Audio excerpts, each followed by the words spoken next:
Anthony Cumia, by the way, one half of Opie and Anthony, of course, the legendary duo of Opie and Anthony. Dude, you're one of the reasons why I got in radio, so you're the blame why I have the show. You're the reason. You are definitely one of the reasons why I do this, because you, I think, brought something else to the table that I think is missing from all these other fucking radio shows that are out there, which was that realism that you, that you don't fucking, you're not there to sugarcoat it. You're not doing a bit. You're not doing a character. That's you. Yeah, everyone's scared shitless these days, man. I don't want to be honest with anything because, quite frankly, it's dangerous to do that now. People, they're losing their reputations, their jobs, just for being honest. And you could do that. You could tiptoe around things and be miserable and feel like you're not doing your job, not being honest with yourself. Or you could go out there and go balls out and hope for the best. Obviously, I got tripped up a little bit there, but we're doing good. Just a little? Why? What happened? I didn't hear anything. It's not like it made the news. What was that? Yeah, what was that little scuttlebutt we heard about? So wait, let's go into that for a second. How did that feel to go through that shit? I mean, everyone's heard the story. We all know. You were assaulted in the middle of Times Square by a big burly black chick in a little black dress. While you were taking pictures, you're in the middle. You were doing nothing. You were minding your own business, taking pictures. That part I was in total agreement with. That's what happened. She calls you a white motherfucker, and then starts punching you in the head because she thought you were taking pictures of her, obviously, or something, right? Yeah, of course. Yeah, because that's what you're doing. Delusions of grandeur there. She thought I was there specifically, just to take pictures of her fat ass, but no. So then Anthony, he gets assaulted, and then, like, I think any other human in the world, now I said this even on the show, when everything happened, because obviously you were a topic of conversation, because I said I revere you. I think that you are phenomenal. And when you got fired, I was like, holy shit. But when it happened, we talked about it, that you went then, and like every other human that would be in the world, you got pissed off, and then you went to Twitter, which I think it was a bad idea, Anth, in hindsight, I guess. Sure. Hindsight being 2020, I think it was a bad idea. But you were. I think that you went on, and I'm not fucking rehashing all the tweets and everything that you did. But, But what I said was, yet again, it's like another the hindsight being 2020 thing. I still think if you went to the cops and just said, I was assaulted, so at least there was some documentation, I don't think Sirius could have fired you. That's the thing. I don't think they could have fired you. But that's why I said what I said on the show was that I think that Sirius, even though I would never want to see you get fired, I think because they're a corporation, like their hands were tied, right? Yeah, I hear what you're saying about that, but I think even without the police documentation, I've been there 10 years. At least give me the benefit of the doubt that I'm telling the fucking truth. Oh yeah. About what happened, and then when you look at Sirius, they're supposed to be what, uncensored. Yeah. But I hear, the whole. Hey, it's not like regular radio. Look at it. You can talk about anything. You can say anything. I've said worse on the air than I ever said on Twitter. Absolutely. And they're still replaying some of my stuff on Opie and Jeannie's show. So, there's a huge hypocrisy there with SiriusXM, that's for sure. Well, I was going to ask you that question. Why? I understand it was part of, I think, to let the contract thing with Opie, so that he would stay, that they're doing some form of a, like, best of thing for the Opie and Opie radio channel that they're doing. And your voice will be heard on SiriusXM, and they're not going to edit out anything that you did, which would be kind of weird because it'd be like Opie talking to nobody and then Jimmy cracking up at a joke that wasn't told. But they're not going to, like, it's like a weird thing, but, like, they're going to play the exact shit that supposedly you got fired for. Mm-hmm. Which makes, how does that make sense? It makes no sense whatsoever. I mean, if it was that bad and they had to, knee-jerk get rid of me without anybody even complaining, then I should be wiped from history over there. But no, they'll keep playing my shit, and don't make. I don't know. It made no sense actually, even the reason that they threw me out of there. But they have their agenda over there, so screw it. It's all right. You've moved on to bigger, better things. The Anthony Cumia show is fucking taking over the world. I mean, a lot of people are definitely checking it out. It's definitely cool. It's talk about freedom to talk about whatever I want now, and no restrictions. Anyone that listens and watches the show actually can call in and discuss any subject with just blunt, plain language, no worrying about walking on eggshells or tiptoeing around subject matter or anything. I mean, that's the best part of it, knowing that, this is really uncensored and completely honest. I do have a lot of radio stuff from your history in radio. Just the stuff I see. We didn't know if you were calling or not, so I don't have like shit in front of me. I didn't actually do a prep. But because first off, I do love you. So let me just get to the point here. So I do know the background stuff. But I do have questions. At one point after the Sex for Sam thing and all that other crap, and you guys were off the air. And you guys were trying to get out of your CBS contracts. What was there ever a time that you were supposed to end up on Q104? Yeah. Q104 wanted us to do mornings. Wow. And that was the biggest. That was the reason that Infinity or Viacom at the time, whatever the fuck they were. That was why they kept us under contract. They knew we would have went over there, and their cash cow, of course, was Howard Stern. Was Howard at the time, and they knew, we probably weren't going to go over there and beat Howard, but we would have taken some numbers away and probably taken away quite a bit of revenue because of, advertisers would have been like, well, he's not number one anymore, because we would have siphoned off some of the audience. So they were just like, hey, it makes financial sense to just sit him out and pay him. Wow. So that's what they did. No, because I used to work at Q104, and that was all like legend and rumors. No one, I was like a member of the underling on the morning show. So I'm looking, I'm sitting there like I'm hearing things, but it's never like told like, hey Eddie, this is what's fucking going on, and Opie and Anthony are coming. Nothing like that. So you don't, you're guessing. I'm guessing maybe I don't know what the fuck's going on. The rumor mill. Yeah, the rumor mill's running rampant, and I'm like, all right, whatever. And then to hear it now from Anthony Cumia, by the way, of the Anthony Cumia show, go to anthonycumia.com, is, telling you that's exactly what the fuck was going to happen. That's pretty goddamn big. That's pretty huge. Now, also, you started in Long Island. Correct me if I'm wrong. You were a guy that fixed air conditioning ducts. An HVAC man. Yeah. Oh, yeah. And you and Brother Joe were the founding members of Rock Gut. Yeah. Who made the song parody. Obviously, everyone, if you know your history in radio, you know how the hell Anthony got to the spot. But I got to ask another question that, yet again, is history and folklore and bullshit. And while I have you here, I'll ask this question. Do you know Bob Buckman? Sure, yeah. Okay.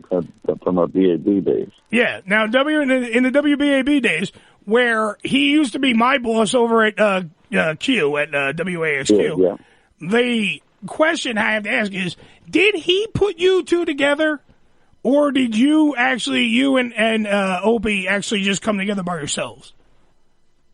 Yeah, that was just, he had nothing to do with putting us together. Okay. He was at the station. He allowed, I guess, me to come on Opie's show on a regular basis. But no, that was all Opie, just getting me on board like that. And then, as a matter of fact, Bob had me doing his morning show, much to Opie's chagrin at the time, for a couple of months before we actually went to to Boston, Buckman used to just say, "Yeah, come on the morning show with me." And I was so fucking eager to get out of what I was doing that I was just like, "Yeah, okay, I'll be in." So I did that, and Opie was like, "Very good." I didn't know how radio worked, I was just like, "Oh, well, you just go on everyone's show, right?" Yeah. We're all just one big family. Yeah. Everyone shows up and does everyone else's show. Yeah. Oh fuck. Yeah. They because it's legendary. The shit. That's what I'm saying. The shit that you've gone through in your career, going from a guy doing ceiling ducts, doing air conditioning, to being the guy. You were like one half of the guy. Now you're the guy because you're by yourself, but being the guy, that you guys were the guys that took Howard Stern toe to toe. Yeah. And you proved that there's not just one game in town, that there could be other games in town, and that you guys proved, along with Jimmy, because I love Norton, fucking Norton Kurtzman. Sure. Yeah. But it was weird. It was one of those, stories that just never really happens. I think such a roundabout way to get into a business that, I love. I think it's amazing. Always wanted to do it. Was a big fan of radio, but just never had the, resources or patience to really go through it the way everybody is supposed to, schooling or whatever the fuck. Right. So, to get it. You went to school for this shit? Amazing. Yeah. As I burn my CSB diploma. What? We'll have you on the air in 60 days. Yeah. Horseshit. You'll make it. You'll be like that Anthony Cumia guy. That's right. Hey, yeah. We'll get you right on the air. Brah, see? Gonna be on. Now give me your money. Brah. It'll be Anthony and you. Yeah, it'll be the Eddie and Anthony show. When did radio start to suck for you? Because obviously you've been in the business for so long. When did it start to go, wow, this is fucking amazingly fun, to holy fuck, I want to just go drink? Yeah, I guess, it was right toward the end of the NEW days, and I think it was because when huge corporations just started eating up radio stations, and you really had to watch out because, you are also owned by, Blockbuster Video and this and Comedy Central and we have to protect the properties and it's not just the radio station anymore.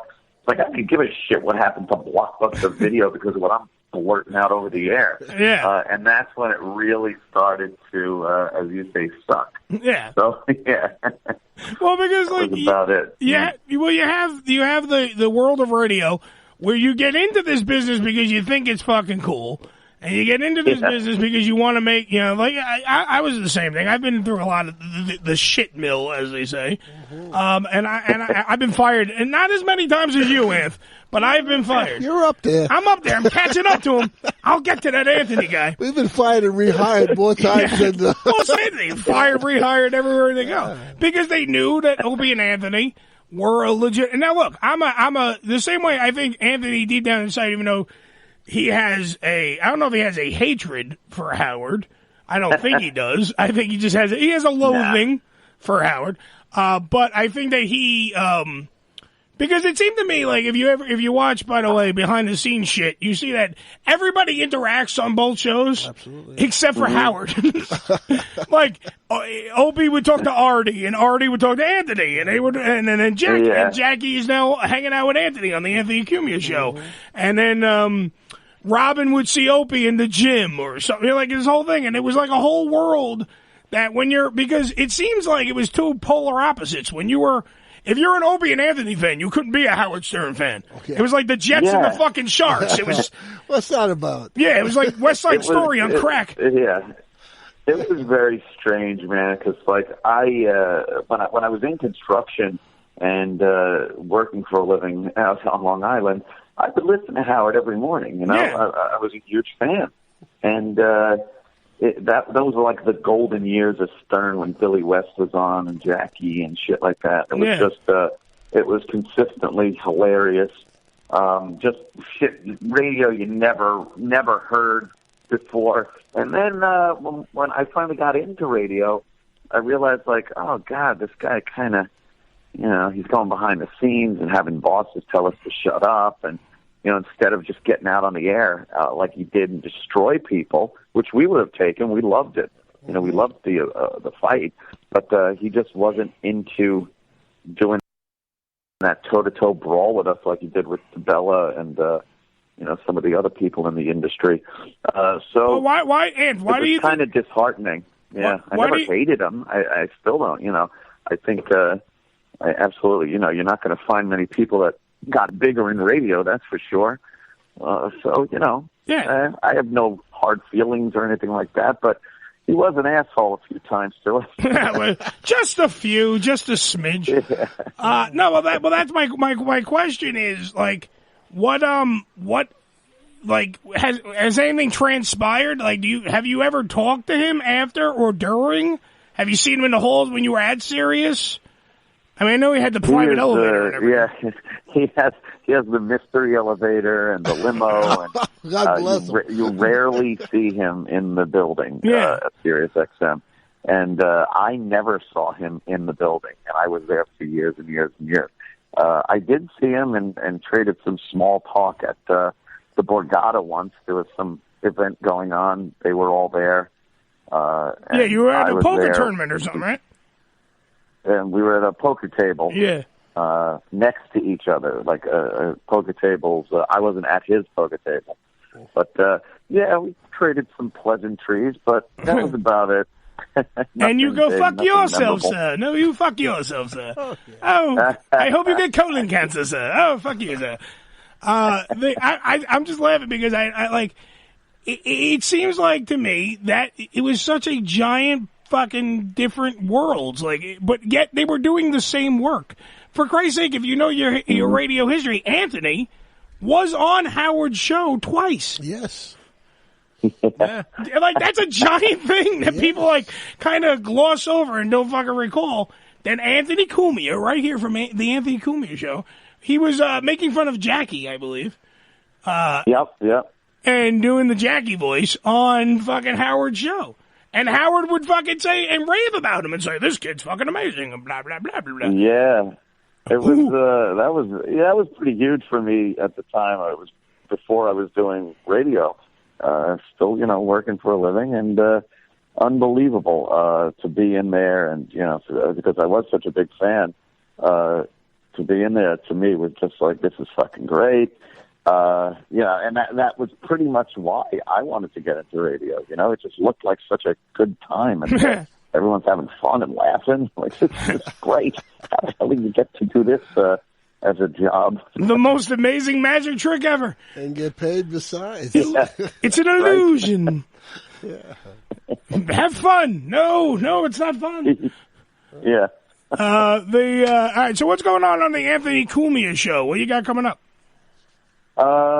It's been just an amazing, fun excursion outside of the realm of regular radio and even SiriusXM. We've had people on that, you know, they could just talk about whatever they want. I had Jackie Martling and Stuttering John on the same show, and we just discussed radio. And, you know, those guys obviously were around during the heyday of the Stern Show. So being able to talk about stuff like that was great. And I think we're getting some girl in heel dough. You ever hear of a heel dough? Heel dough? Thing. It straps onto a girl's heel. It's a dildo. Okay. It straps onto her heel, and as they're giving you head, she can stick it up her and kind of bounce up and down on her heel. And we're going to have a complete demonstration. Oh. On the show, video, HD video, audio, and you know, it's magic like that I look forward to on a daily basis. That gets me out of bed and down into the basement. So it's that lightning in a bottle. It's another vuvuzela. Yeah, yes. Yeah. We had we had a girl stick a vuvuzela in her pussy for the World Cup. Got fired for that. Yeah. Fantastic. And then in between things like that, you know, today I'm sure we'll be discussing the American Sniper movie and the fact, Michael Moore is still a fat asshole. And, we just talked about that. Yeah, prick. So what do you think, Anthony? Because you're a gun-toting, American man. What's your stand? And you had Chris on the show, right? Before, when he told the Ventures, you had him on. Hey. So what exactly happened there? Well, I think I saw the movie last night, and it's okay. I mean, it's obviously not a documentary. This isn't, everything in it isn't factual. Didn't happen that way. They drama it up for, it's Hollywood, whatever. But Michael Moore, he's just an asshole. I have no respect for that guy whatsoever. And he's one story, but when you look at like Seth Rogen, who was just kind of making a joke, people got to calm down a little bit because it works both ways. Like I always, pound on liberals for a lot of times being unreasonable when it comes to humor and context and things. They don't think that certain things should ever be joked about, and I think anything could be funny in the proper context. So when you see something like that and Seth Rogen turns around and says that the movie American Sniper reminded him of that propaganda movie that was playing in Inglourious Bastards, the sniper movie, I got the joke. I understand it. And when I saw the movie last night, I could see in certain contexts that kind of applies. I don't think he meant it like, hey, it's a propaganda movie like the Nazis made. So, people got to really step back sometimes and look at the context of something and not fucking jump off and instantly start calling someone an asshole or demanding their job or we should never fucking support that person again just based on an opinion, because that really curtails freedom of expression when you have to worry about, should I say this or do I even want to deal with the bullshit that I'm going to catch after I say it? Shit like that, people preemptively censor themselves. So what you're saying is, we can't have that shit. So what you're saying is that something was put on Twitter and someone misconstrued it and overreacted. Yeah. I have a little experience with that, so sure. I hate when that happens. Oh, yeah, I hate when that happens. Jesus Christ. Motherfucking cocksucker. Unbelievable. They caught me in exactly what happened. God damn it. Oh, man. Yeah. So when you see people, you see people on the left do that, and you see people on the right doing exactly the same thing. It's like, it gets a little disheartening. To me, the left and the right really need to come together. This is like the dumbest fun. It's not like either party is right. Like, it's not like you can turn and say, oh, those fucking lefty assholes are totally right. Oh, no, those right-wing fucks are totally right. No. No, they're both fucking fucking assholes. We get nothing but a shit sandwich, and no one gets anything good out of this. It's ridiculous. Yeah. While I have you here, I have to say I'm jealous of Brian from the Radio Freaks. Okay. He gets to actually come to the compound and go to all your parties, and he was at the party right after everything happened, and I'm like, I was so jealous. It was disgusting. When you were singing Ebony and Ivory, I was like, motherfucker! God damn it! Yeah, that was a fun one. That was the 4th of July party. Right? Yeah, I was like, because we're friends, and he rubs it in. He goes, yeah, just go down to the old compound, go hang out with my radio friend. Bring you to the next one.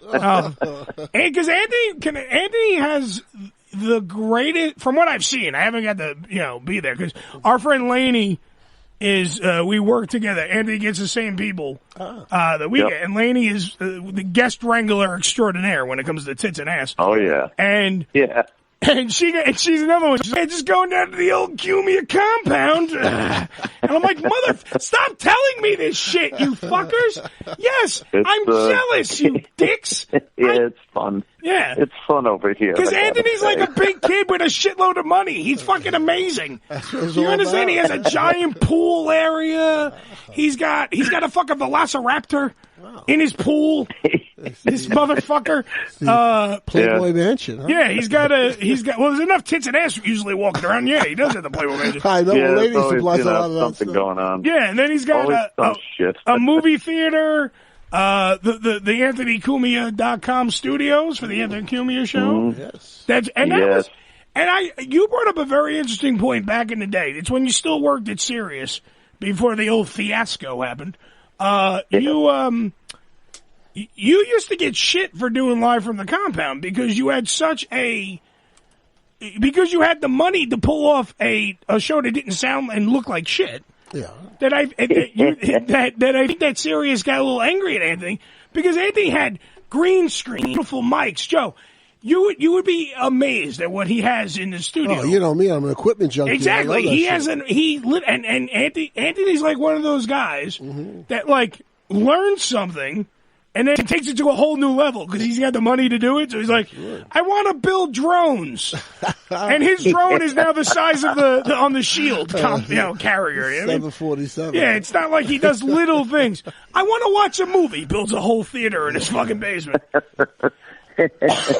Yeah, that's the kind of that's the really perks. having not many responsibilities. I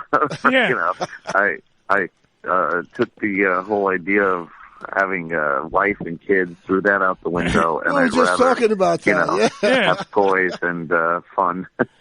Andy, do you now? Because we were asking this Q&A the other day. We were asking, do you think that marriage fucks up a good relationship?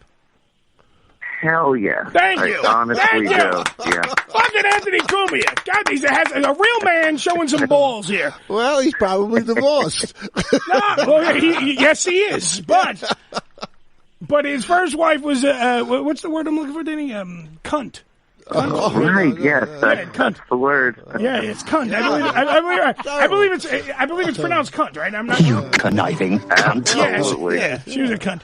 And then I think that spoiled and soured Anthony for marriage. And now he's living the life that if you put a black light over the mansion, it looks like a fucking Pollock painting because there's just cum everywhere. This guy is living the life. One of those, it's one of these situations where you gotta just keep rotating people through, or else you're just gonna get pissed off at them, and you'll sit on the opposite ends of the couch, fucking looking at your phone and wondering why the fuck am I even in the same room with this person?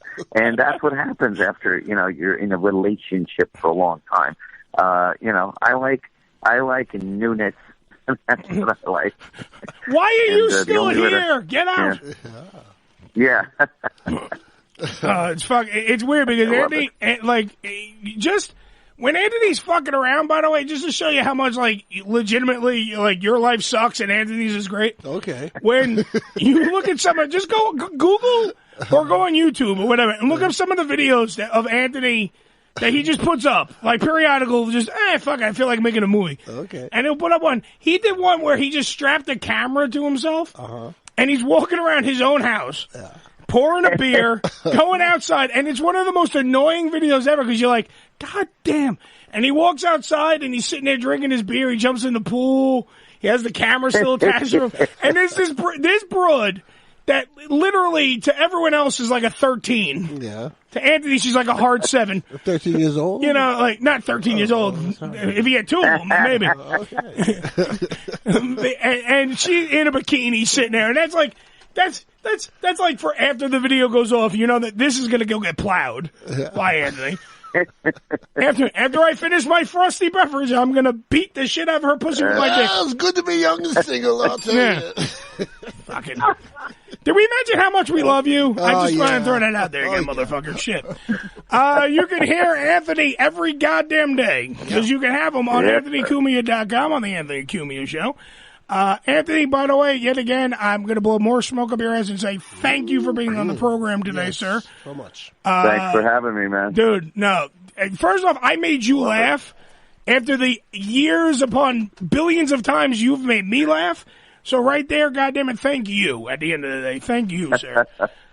Ladies and gentlemen, the one, the only, Anthony motherfucking Cumia. Thank you very much. All right. Thank you, guys. Thank you, man. Thank you so much. Absolutely, man. Talk to you later. Take it easy, guys. Take it easy, man. God damn, that was Anthony Cumia.